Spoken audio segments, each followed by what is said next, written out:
How to delete Metamask account. So Metamask is actually not an account, it's just a wallet, right? You don't have to create an account for it. What you do is you simply create individual wallets, and you can add as much wallet as you like when you come here.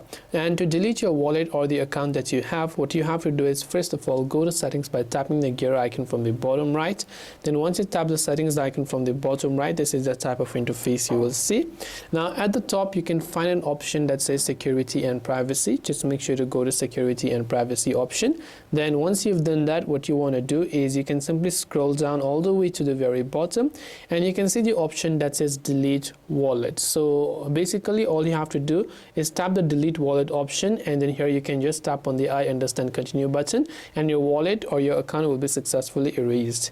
This way you'll be able to go ahead and then delete Metamask account. I hope the video really helped you out. If you have got any further questions, feel free to also leave them down in the comment section. Thanks for watching, and see you soon in the next video.